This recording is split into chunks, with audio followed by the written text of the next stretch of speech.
Salve, salve, amantes de literatura! Eu sou a Aline Marinho. Eu sou Flávia Viana. Sejam muito bem-vindos ao podcast Mina Literária. E esse, diferentemente dos outros, né, esse capítulo não vai falar sobre um livro em específico, mas a gente trouxe um tema, né, que é um pouco interessante pra gente conversar com vocês hoje, que seria pseudônimo, né? Essa palavrinha chique, que eu estava comentando com a Flávia agora mesmo, que eu acho a palavra pseudônimo chique, né? Mas que tem todo um significado por trás e que muita gente sabe o que é, muita gente não sabe o que é, então a gente vai discutir com vocês hoje o que é essa palavrinha pseudônimo, tá? E para você que chegou agora, tá perdido aí no rolê, se você quiser seguir a gente nas redes sociais, a gente tá em praticamente todas. A gente é mais ativa no Instagram, que é Mina Literária, só você procurar lá. Você pode acessar o nosso site, que lá tem várias coisinhas para você ler, tem sobre a gente, tem todos os episódios, tem o canal no YouTube também para quem gosta de ouvir o podcast no YouTube, né? É só seguir a gente e qualquer dúvida, qualquer reclamação, sugestão, comentário dos episódios anteriores, você pode mandar um e-mail para minaliteraria@gmail.com. Então, o que é o pseudônimo, né? Antes de tudo, a gente tem que falar com vocês o que é isso, da onde surgiu, como se usa, enfim.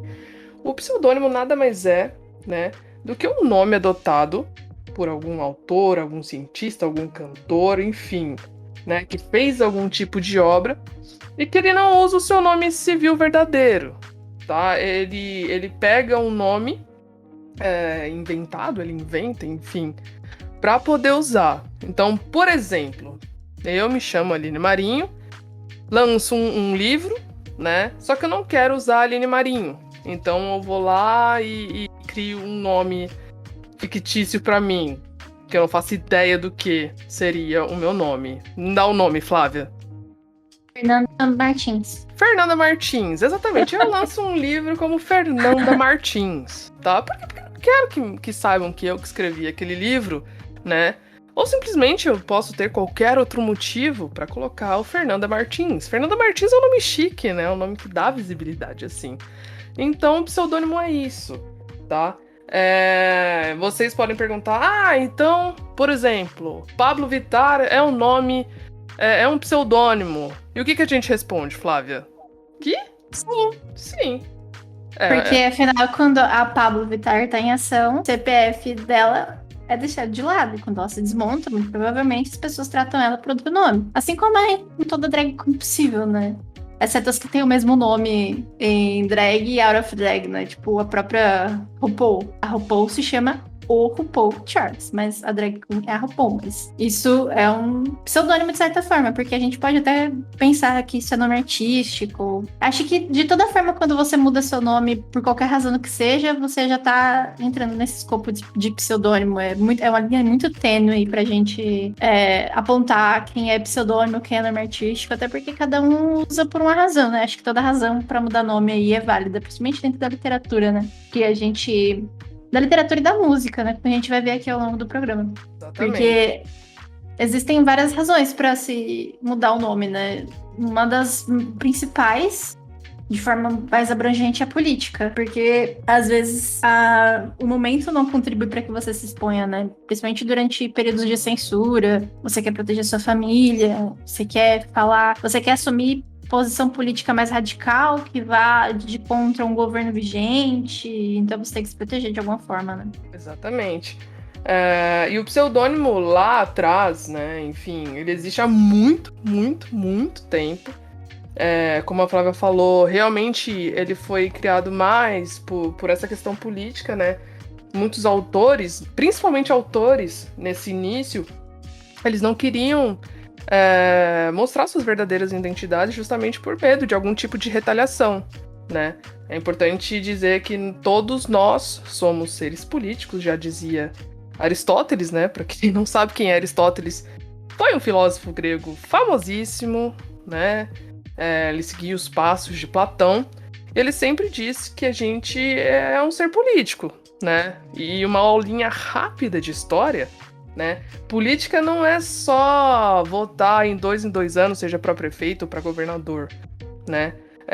Tudo que a gente faz em sociedade são atos políticos, tá? Até porque político significa em grego, né, traduzindo, cidadão, né? A polis é a cidade, político, cidadão, e politica, as questões das sociedades que eram discutidas. Então, nós somos seres políticos.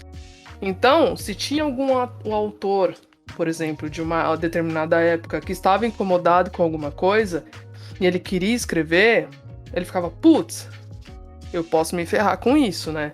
Eu não posso simplesmente escrever uma peça de teatro, por exemplo, que tinha muito essa questão de tirar uma, né, com a sociedade. Eu não posso colocar a minha cara, eu não posso colocar o meu nome nisso. Então ele ia lá e criava um novo nome.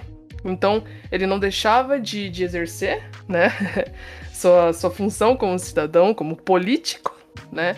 Só que ele usava outro nome para dar uma desviada, assim, do assunto, né? Isso aconteceu muito no início da literatura, principalmente no século ali, no início do século XIX, século XX e tal. A gente não tem isso apenas, como a Flávia disse, apenas na literatura, né? Para vocês aí, jovenzinhos ou não tão jovenzinhos, que estudam na escola, já estudaram ditadura militar, por exemplo, aqui no Brasil, né? Que aconteceu lá em 1964. Quase engasguei no 64, mas é porque esse assunto é nojento. Mas enfim, é uma figura muito importante na época, né? Foi o Chico Buarque, que ele simplesmente não usava o nome dele, né? O Chico, ele criava letras assim, criticando a ditadura, não só ele, como outros artistas também na época, tá? Isso muito da música. E ele usava o pseudônimo de Julinho da Adelaide pra furar a censura. E isso é magnífico, assim, sabe? Quando você pega um nome e cara, os caras da ditadura, né, eles eram tão burros, tão sem noção, que se fosse o Chico, não pode. Porque já tinha uma ideia de que, putz, ele vai criticar a ditadura. Mas a partir do momento que outra pessoa começa a escrever e com... Tá do Julinho da Adelaide fazendo, pode deixar, né? Julinho da Adelaide, sabe? Ninguém vai dar moral pra esse cara, mas as pessoas sabiam quem era Julinho. O povo é burro, sabe? Então, No caso, o povo da fiscalização, né? Exato, o povo da fiscalização, censores, eram extremamente burros, né? E isso não acontecia, como eu disse, na literatura, na música. Jornais também faziam isso de formas, assim, incríveis. Então, o pseudônimo, ele também foi e continua sendo um ato político, né? Porque a gente hoje tem pouca gente que usa, mas ainda tem gente que usa, tá?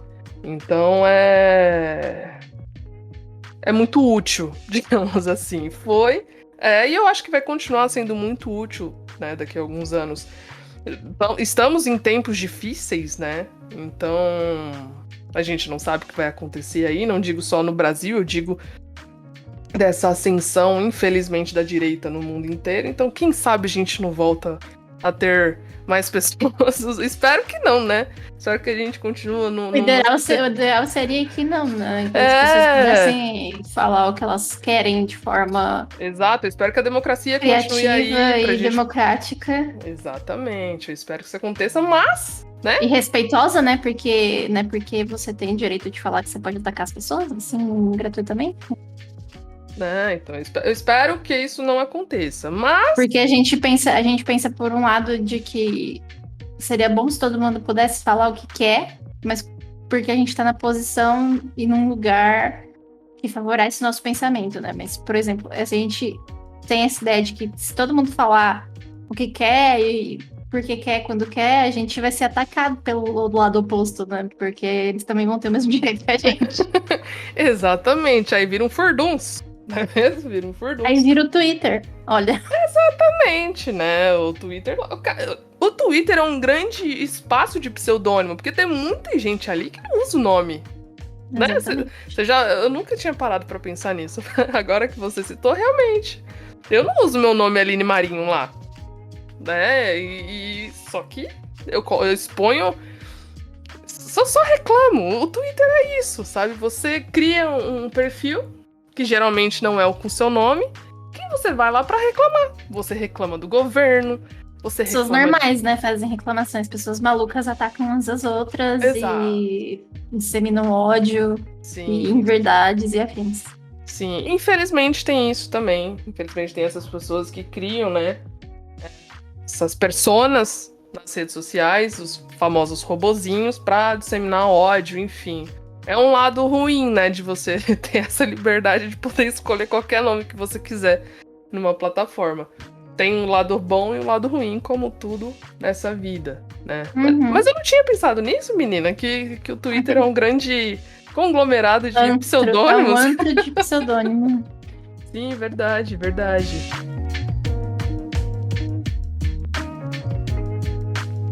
Só que como a gente aqui no Mina Literária, a gente fala sobre literatura, né? Que esse é o nosso foco principal, a gente não vai começar a divagar sobre as outras questões, porque senão, como sempre, o podcast duraria mais de 1h30.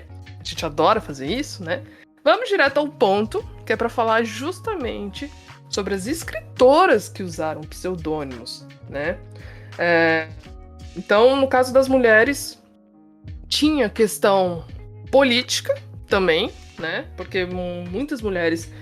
O fato da gente escrever, na época, por exemplo, no século XIX, onde as mulheres não tinham tanto acesso à educação... Aliás, não tinham tanto acesso, não tinham nenhum acesso a nada no início ali do século XIX.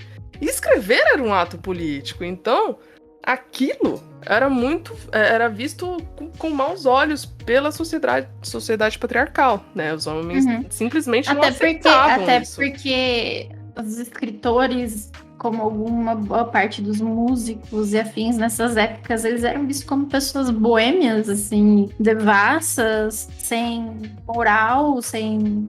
Basicamente como as pessoas acham que músicos, escritores são hoje em dia, né?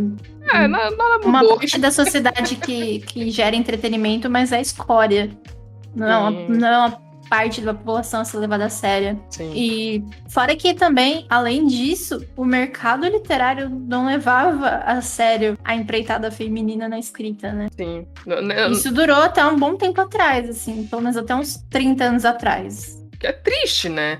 Então pensa, se isso é muito recente ainda, 30 anos atrás eu tinha nascido. 30 anos atrás a gente tava comendo terra. Exatamente. Cara, a gente, sabe, é muito próximo ao que a gente tem. Então, a gente... Não existe um distanciamento histórico pra gente não se impactar com a existência desse fato, né? É muito assustador, assim. E lá começou porque, realmente, foi o que a Flávia disse, a literatura produzida por mulheres sempre foi muito marginalizada na sociedade, sabe? Porque... teoricamente, bem entre aspas, né? A gente não foi criada pra isso. A gente foi criada pra ficar em casa, cuidar do marido. Cuidar da casa, né? Exatamente. Literalmente dar pro marido, pra ter filho, ter 350 bilhões de filhos, né? Mesmo que você não quisesse, você tinha que ser mãe, né? Ter filhinhos ali, cuidar da casa e fazer todo esse blá blá blá, enfim. Então, aquelas meninas, né, e mulheres que se permitiam escrever, nossa, velho, elas sofriam muita retaliação, tipo, muito. Era impressionante, assim. Só que como eu disse, é um ato político e graças a Deus nós tivemos essas mulheres que peitaram a sociedade, peitaram o patriarcado e conseguiram aos poucos, isso bem aos poucos, seu lugar na sociedade. Né? Então, é uma luta de mais de 200 anos, né? Bem mais que isso. Se a gente for pegar, né? Aqui eu tô indo bem longe.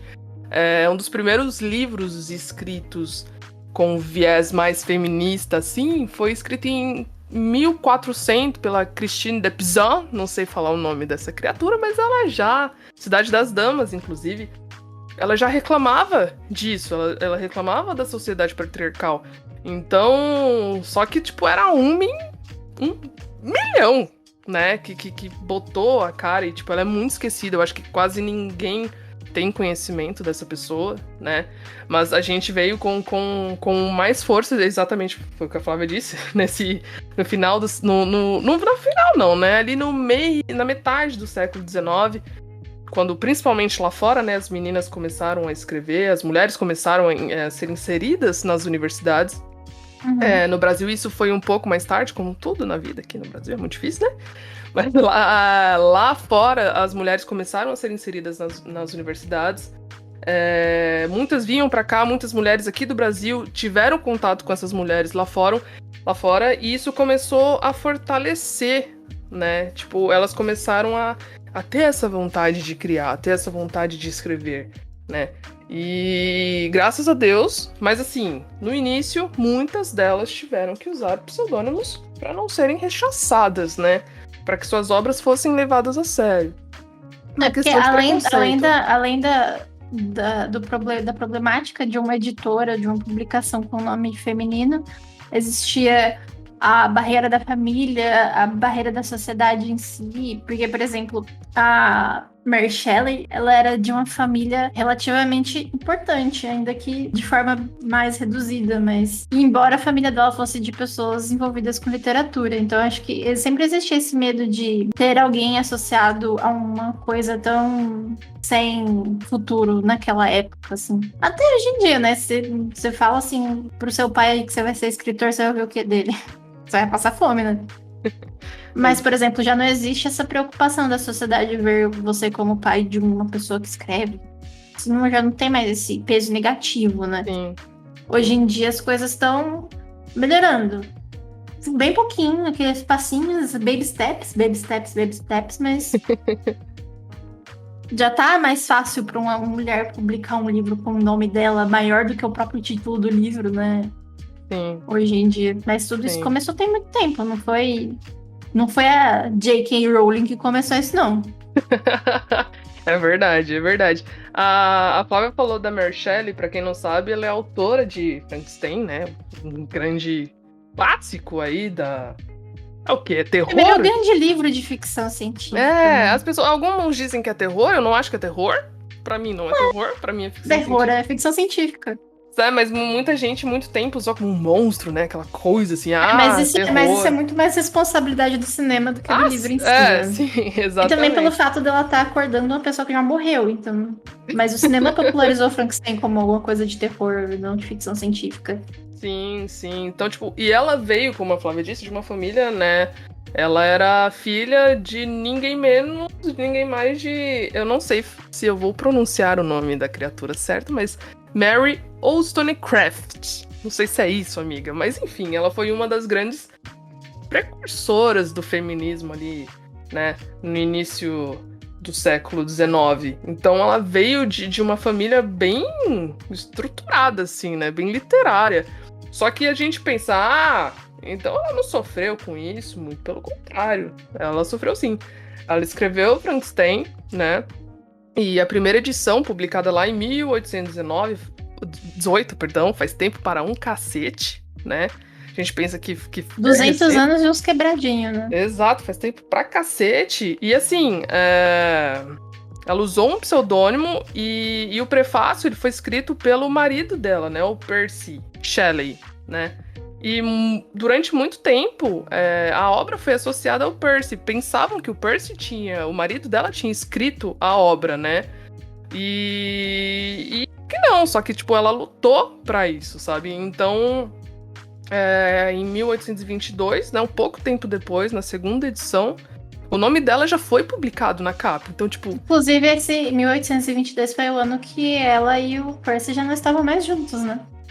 Ou seja, tudo de bom na vida. Mas vocês acham que lá em 1822 a obra era tão valorizada quanto foi posteriormente? Obviamente que não, né? Principalmente por ter... Nossa, amiga, que triste. Ele morreu em 1822. Achei que eles tinham se separado, assim, vamos cada um pro seu canto, mas não, ele morreu.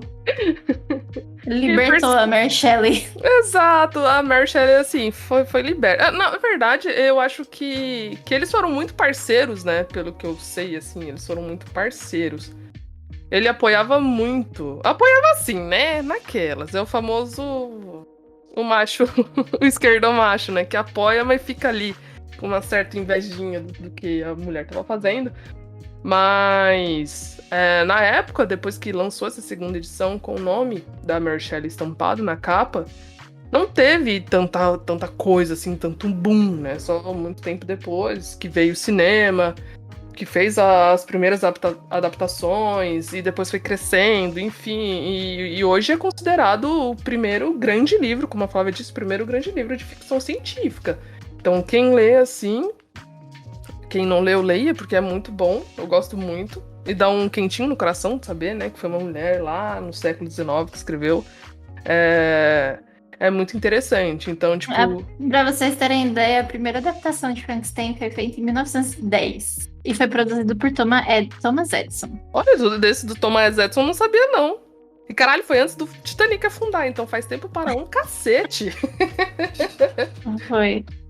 Então, a primeira adaptação, aí depois teve uma em 1931, 1943, 1969, 1980, 1994. Eu acho que o livro é um dos mais adaptados. Eu não tenho essa informação, porque eu não acompanho tanto cinema quanto você.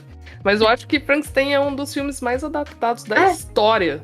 Né? Porque... Inclusive, Edward, Mãos de Tesoura, do Tim Burton, é uma adaptação de Frankenstein, de certa forma. Ele é inspirado em Frankenstein. Isso eu não sabia também. Eu adoro o Eduardo Mãos de Tesoura.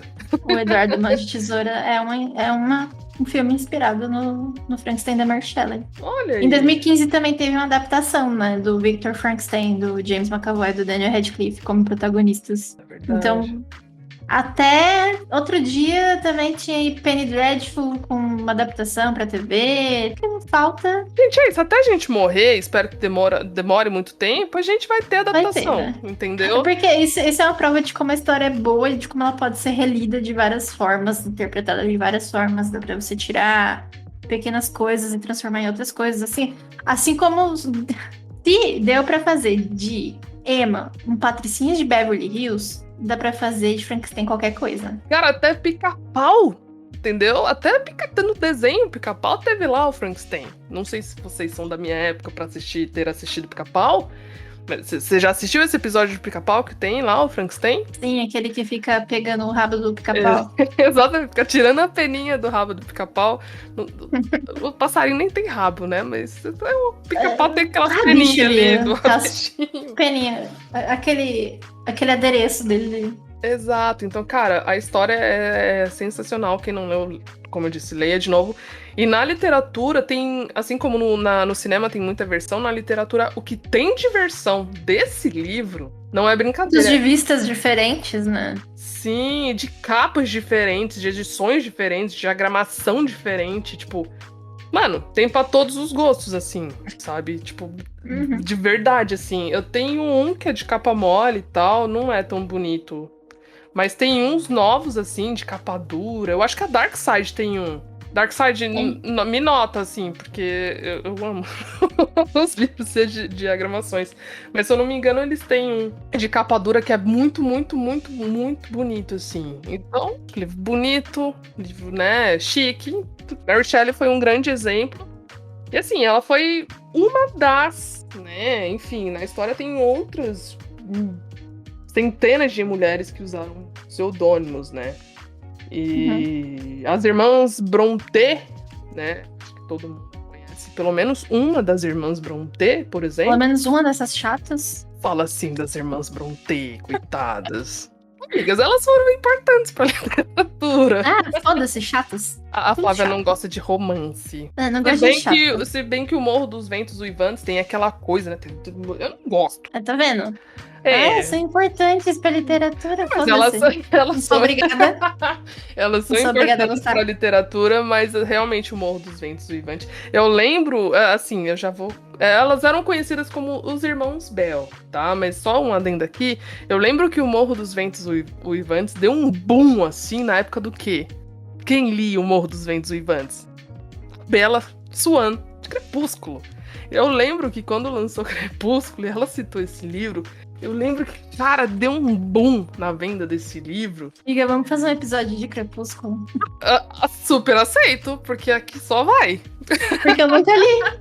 Você nunca leu Crepúsculo? Nunca. Caraca, amiga, eu li todos, então assim, eu tô numa vantagem. Mas... Tá, né? Eu ia ter que passar 3 anos pra ler esse negócio. É ruim, mas é bom. Porque eu digo no sentido que é ruim, mas é bom. Eu digo porque, assim, Crepúsculo, ele foi... Que é da Stephenie Meyer, né? Ele foi uma autora importante.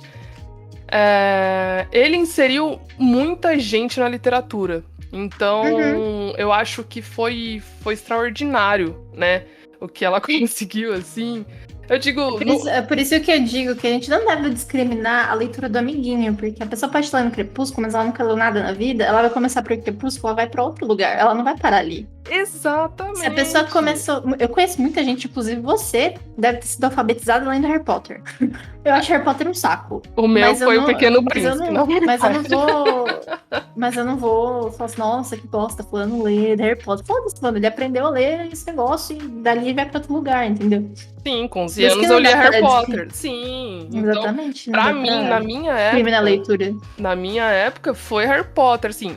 O primeiro livro que eu li na vida foi o Pequeno Príncipe, eu tinha 7 anos de idade. Criança leitora. Né? Olha só. Mas eu li pequeno, né? Enfim, eu demorei séculos, isso eu lembro. Mas... Aí pega aquela edição que tem mais desenho do que texto. Ai, que é incrível, é lindo. Inclusive, eu tenho uma edição de 1983, eu acho, Pequeno Príncipe. Que isso aqui vai pro meu sobrinho. Mas depois disso, Harry Potter foi o grande boom, assim, pra mim, sabe? Eu comecei a ler graças a Harry Potter, então... Na minha adolescência eu lia muito. Imagina quando chegou a Ordem da Fênix, aquela bitola de livro. Trocentas páginas. E eu lá lendo. Então, depois, né, pros jovenzinhos, né, depois de mim, veio o Crepúsculo. E foi a mesma coisa. Então, eu acho o Crepúsculo, assim, muito importante. Não é nada, fantástico. Infelizmente, outros livros continuam fazendo esse mesmo papel. Infelizmente, assim, porque a gente sabe que hoje a gente tem consciência das coisas muito maior do que a gente tinha 10, 15 anos atrás. Sim. A gente sabe que existe muita história problemática por aí, essas grandes o Akotar, por exemplo, né? Não ia citar o nome, né? Porque vai que chama os Akotar fans aí. Gente, enfim, né? Mas, por exemplo, a gente sabe das problemáticas, a gente sabe que mesmo que seja um livro que tenha suas problemáticas, e fazer o quê, né? Quem vai fazer? O adolescente tá lendo, mas pelo menos tá lendo. Exatamente. Insere, Dali, né? E a parte boa de existir essa rede de leitura é que se a pessoa conhece Akotar, ela vai conhecer alguém um pouco mais velho que talvez fale pra ela de um outro livro de ficção, de high fantasy, dica ela outras coisas, ela vai desvendando outros mundos, ela pode gostar desse universo. Em algum momento ela pode chegar a ler uma coisa menos problemática e mais pro clássico, mas tudo é uma porta. Tudo é uma porta. Pra leitura, tudo é porta. Você entra por um lugar e você vai descobrir um mundo. Como a gente começou falando nisso antes de devagar, né? A gente Crepúsculo, a Bella cita os vivantes lá da fronteira. E, de certa forma, influencia. Claro que a gente conhece coisas dentro de coisas e vai se interessando por essas coisas dentro das coisas, porque é um ciclo. Exatamente. É um ciclo de conhecimento. Exatamente. Inclusive, tem uma série, Gilmore Girls, que é famosíssima, né? Teve até a famosa Tal Mãe e Tal Filha. Que passava na SBT antigamente como Tal Mãe e Tal Filha. Também influenciou muitas meninas, principalmente que assistiam a série, a ler. O que foi muito bom, assim. Então, tudo esse pessoal, todos esses livros, todas essas séries que incentivam a leitura... Toda leitura é válida. Exato, tem meu coração, assim, sabe? Então a gente divagou pra dizer que realmente é importante. Lê aí, mano, lê Akotar de boas. Só não vem me pedir pra ler. Leia o Harry Potter. Continuem lendo Harry Potter. Se quiser. Exatamente, o importante é ler 50 tons de cinza? Pode ler, porque você vai rir também, né? Porque é uma comédia aquilo ali, né? Então, é outra coisa que, assim, eu gostei? Não. Comecei a ler, porque eu falei, não, todo mundo tá lendo, deixa eu ver qual é que é, né? É ruim? Na minha opinião, sim. Mas é outra série, outra trilogia, né? No caso, não é série, é trilogia. Que, cara... Amiga, nem a trilogia mais, porque a mulher começou a fazer a mesma coisa que a outra do Crepúsculo. Ela começou a escrever livros, pontos de vista invertidos. Ai, meu cu, enfim. Infelizmente, eu gostaria de dizer que eu li 4 desses livros. Eu comecei a ler, mas realmente não me interessou, não foi uma leitura que me interessou. Mas eu devo reconhecer que também esses livros, cara, assim, eles bombaram. muita gente começou a ler a partir dele, sabe? Então, é o que eu falo. Muita gente voltou a ler, né? Porque quando a gente vê o público que é mais consumidor dessa saga, são pessoas mais velhas. Exatamente. Mas é isso, né, galera? É isso, gente. Vão ler. Não importa o que, mas vão ler. E é isso aí, que é legal, né? A gente... Não por questão de inteligência, questão de, eu falei isso. Não, é porque faz bem pra nossa cabeça, sabe? Senão a gente tá no... A vida é uma merda, gente. Vamos ler, vamos ver que vai ficção, pelo amor de Deus. Vamos fugir da realidade, porque a realidade tá bem ruim, sabe? Então... Droga tá caro, droga é caro. Não também, usem mas droga, sabe? entendeu? Não livro usem dura droga. mais do que droga. Nossa, livro pra mim tem um que eu viajo legal. Mas enfim, vamos dar continuidade ao tema, né? E na contemporaneidade também temos autoras que usam pseudônimos, né? Algumas porque querem, outras porque ainda tem essa questão de usar nome neutro, porque assim, é importante dizer que mulher na literatura não usa só nome masculino, tá? Elas podem usar nome neutro também, que enfim, elas só querem mudar o nome. Então, um exemplo... infelizmente eu tenho que citar esse nome porque é um exemplo que a maioria das pessoas conhece, que é J.K. Rowling, né, autora de Harry Potter. Se você for reparar, a J.K. é um pseudônimo, o nome dela começa com J mesmo, mas porque o livro dela, Harry Potter... Gente, como que uma editora consegue negar Harry Potter? Mas, tipo, diversas editoras negaram o livro, né? Então você usa um JK, a pessoa não vai saber que é uma mina que tá escrevendo. Então a possibilidade de aumentar as vendas é muito grande. Isso aconteceu a mesma coisa com a CJ E sabe o que é mais engraçado? É que isso é uma coisa muito mais latente deste lado do oceano, porque na mesma época Harry Potter foi publicado na Alemanha, ele foi publicado com o nome da J.K., tá? Joanne K. Rowling na capa. Então, tem essa questão também. Questão cultural local, assim, também. Exatamente. E, como eu ia dizendo, tem a C.J. Tudor também, que é autora do Homem de Giz, né? Ela foi renegada por mais de 10 editoras, assim, sabe? Tipo, não queriam publicar o livro dela, não queriam. Então, é um meio, né, de publicar. Gillian Flynn, usa pseudônimo, R.J. Palacios também. Pra quem não sabe quem é R.J. Palacios, é autora de O Extraordinário. Assim, eu amo Extraordinário. Parabéns, eu não sabia que era uma mulher. Exatamente. Eu fui descobrir que a R.J. Palacios é uma autora porque, assim, eu gosto muito de Extraordinário. Muito. É um livro que mexe muito comigo. O filme, eu chorei pra caralho toda vez que eu assisto. Eu choro pra caralho, então vão ler, né? Algo e tudo na minha vida. E até pouco tempo atrás, eu não sabia que era uma mulher. E depois, quando eu descobri, eu fiquei tipo, caraca, velho. E é muito foda isso, sabe? Porque é uma história incrível, de verdade. Também existe uma régua, né, pra avaliar obras escritas por mulheres. A régua é sempre muito alta. Porque, por exemplo, eu lembro que quando eu criei um pouco mais de consciência, assim, né, e nunca gostei de Harry Potter e tô suave. Mas, por exemplo, eu gosto muito do Neil Gaiman.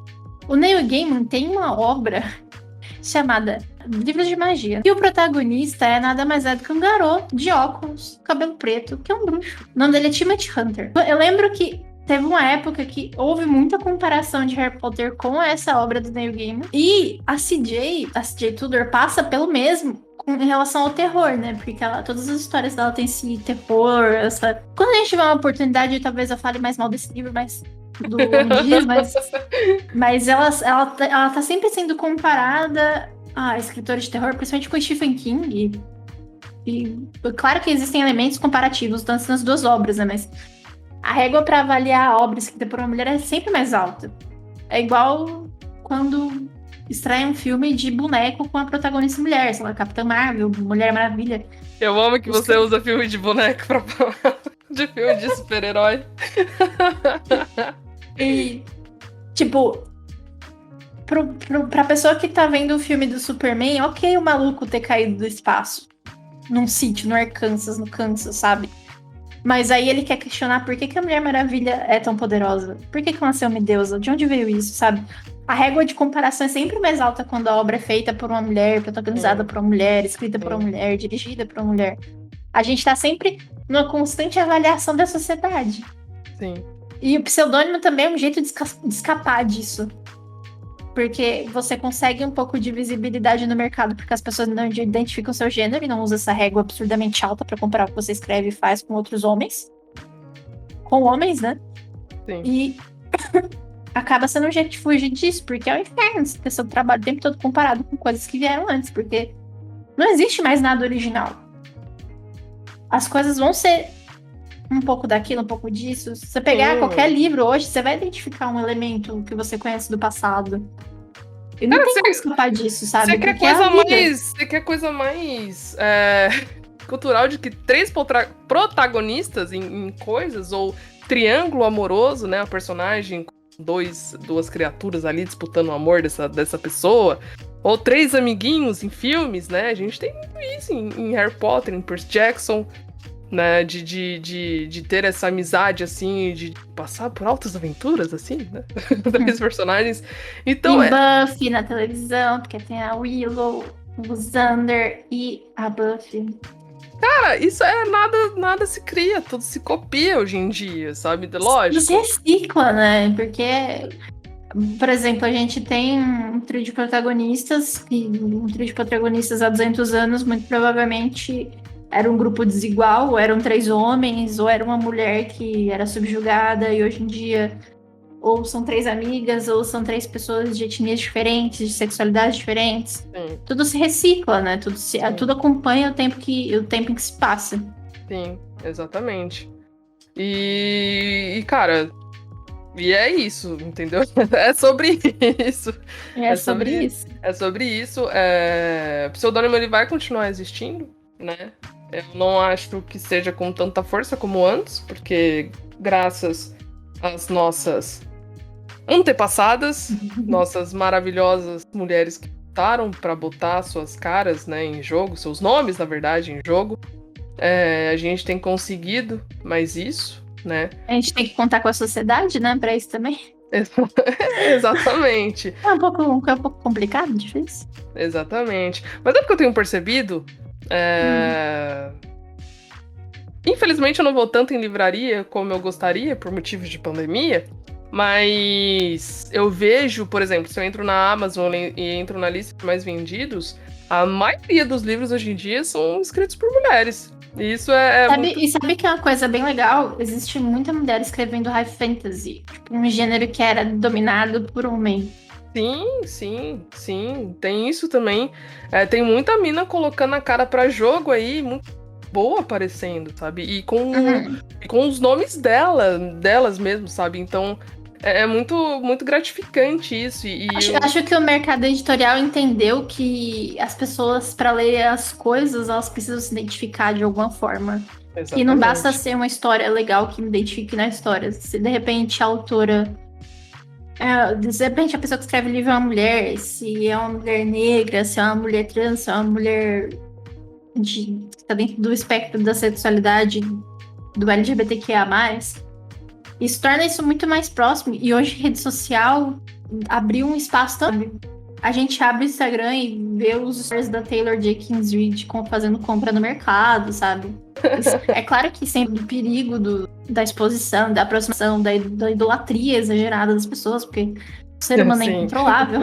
Mas isso é uma coisa que a gente espera que só melhore daqui pra frente. A gente vê tanta mulher escrevendo high fantasy e outros nomes consagrados aparecendo, outras pessoas chegando com um pé na porta, sabe? Tipo, a própria Taylor, que a gente já tem um episódio falando de Sete Maridos de Evelyn Hugo, é uma pessoa que tem 7 livros publicados, metade dele já tem previsão de adaptação pra TV e cinema, sabe? Tipo, Eu falo sempre, Taylor rainha, entendeu? A Taylor é uma rainha da nossa contemporaneidade. fora que tem a Moriarty lá do Big Little Lies também. Um monte de livro que a mulher faz, tudo vira adaptação. Da Amanda Reese e Witherspoon. Tem outra autorazinha também. Autorazinha? Parece que eu tô menosprezando, né? Pelo amor de Deus, não! Tem uma autora que também tem ganhado um holofote assim. E que assim, eu gosto muito, que é a Beth Olerai. Olerai, eu acho que é isso que fala, que escreveu A Troca, Um Teto para Dois, né? Que assim, quem não leu, leia, porque é muito legal, assim. Eu acho que ela eu tenho esse livro no Kindle, tô pra ler, ele tem uns 200 anos. Então, acho que ela fica pau a pau com a Taylor, porque é uma leitura muito gostosa, assim. Lógico que a Beth não pega tantas questões sociais como a Taylor, né? Mas é uma autora de romance, assim, que são romances legais, são romances interessantes e são romances mais palpáveis, sabe? Não é aquele tipo de romance antigamente, que, nossa senhora. Uma rasgação de seda, um trem. Aquela coisa que literalmente era um conto de fadas, né? Sim, lógico. Tem uns excessos. Porque é romance, cara. Tipo, romance faz a gente viajar, mas eu acho que ela é um nome muito interessante, inclusive. E tem muita gente nova, né? Tipo, a Taylor não tem 40 anos. A Colleen Hoover tem 40 e pouco, sabe? A Colleen é outra mulher que já vem também com os dois pés na porta, assim. Eu só li 2 livros dela. É Assim que Acaba, que é foda. Eu nunca li nada, mas... E Verity, só que assim, ela pega uns temas pesadão, assim. Pra quem não, sei lá, não tá muito preparado emocionalmente, eu não indico muito, assim, porque são temas realmente que se você lê, que são temas realmente palpáveis, são temas que acontecem na sociedade, no dia a dia, então você lê, você se identifica. Eu não me identifiquei no caso, mas a gente conhece pessoas que passaram por situações semelhantes, então você vê e você fica tipo, caralho. Verity até que não. Verity é interessante, tem um plot twist que é muito legal. Enfim, eu indico, amiga, pra você ler, assim, Verity dela. Não sei, né, se você vai gostar, mas eu tô indicando. Quem se interessar, lê, enfim. Eu tô pra dar um murro em quem me indicou o Homem de Giz, mas tá tudo bem, ainda trago pra virar o episódio, né? Vai ser eu falando, espera. Eu tô ansiosa pra você começar esse livro, porque se você gostar desse livro, a gente vai brigar por 2 horas. Assim, né? Como eu disse, eu não tenho muito parâmetro pra livros de terror, porque eu não sou muito fã de terror, né? Me dá um romance pra ler que eu gosto, me dá uma ficção, sabe? E Octavia Butler, que é maravilhosa, me dá uns livros de ficção, assim, que eu amo viajar na maionese. Agora, livro de terror não é muito comigo, mas... Deixa de ser louca, dá pra viajar na maionese com terror também. Eu sei que dá, mas você viaja com medo. Eu não gosto de ter medo. Amiga, depende. Eu tenho problemas com medo. Mas a gente tá falando aqui de O Homem de Giz, porque é um livro que será discutido aqui em podcast, já tá assinalado, a Flávia está odiando, né? Eu estou pra começar a ler. Eu tô lendo esse livro e revirando os olhos a cada... Mas assim que é bom, já pensou se eu gosto? A gente vai tretar, eu ia dizer ao vivo. Vai ser o primeiro que a gente vai discordar, né, do livro, assim. Mas é bom a gente ter um livro que a gente tenha discordância também. Será que esse momento vai chegar? Será que vem aí? Porque eu espero, né? Porque é legal ver ponto de vista diferente, assim. Então vai que acontece. Mas enfim, né? A gente sempre divaga como sempre. Né? Eu já tô viajando na maionese aqui. Vale lembrar também, como a gente falou lá no começo, que pseudônimo não é usado só pra fugir do machismo desgraçado do mercado, mas outras pessoas usaram pra fugir da censura, alguns usaram por ganância, outras por medo e insegurança, e outras por... sei lá, viu? Porque eu acho o motivo de um deles aqui muito besta. Aí, por exemplo, o Nelson Rodrigues usou um pseudônimo de mulher para escrever romances mais sensuais, de um ponto de vista muito, entre aspas, feminino, sabe? Tipo, o cara tinha medo de expor o nome dele e associar o nome dele com uma coisa mais delicada. E a Agatha Christie também usou um pseudônimo, mas ela usou o pseudônimo feminino para escrever coisas que se distanciassem do nome dela, né? Porque ela não queria escrever só investigação, taranana. Ela usou o pseudônimo para escrever coisas para teatro, por exemplo. E o Stephen King que usou o pseudônimo porque ele é ganancioso. Vai o ganancioso. Ele não queria, ele queria publicar muito durante muito tempo e ele falou assim, mas se eu começar a publicar tudo aqui com o meu nome, eu vou me saturar no mercado. Ele criou esse pseudônimo, botou o agente dele para tirar uma foto para orelha de livro, e ele lançou uns 5 livros com esse pseudônimo dele. E ele matou o pseudônimo e publicou 2 livros pós-morte. Filha da puta. O pseudônimo ganancioso. ele nasce, cresce, ganha vida e morre. Chique. Eu acho chique quem, né? É o conceito.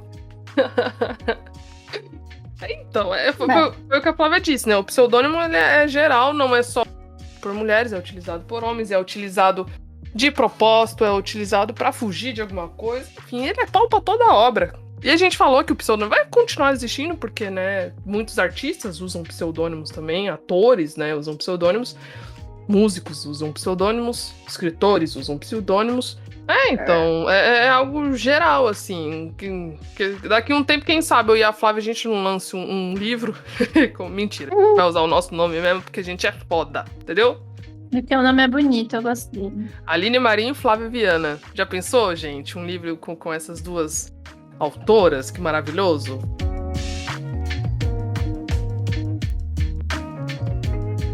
Então é isso, né?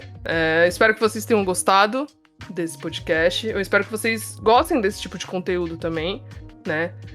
Literatura é uma área gigantesca, então a gente pode falar de várias coisas, não só sobre livros, não só sobre autoras, enfim, tem várias questões que a gente pode abordar aqui, e eu acho legal, né? Espero realmente que vocês gostem. Se vocês tiverem algum tema que vocês queiram que a gente fale ou discuta, né? A gente não sabe sobre tudo, mas a gente gosta muito de ler, pesquisar.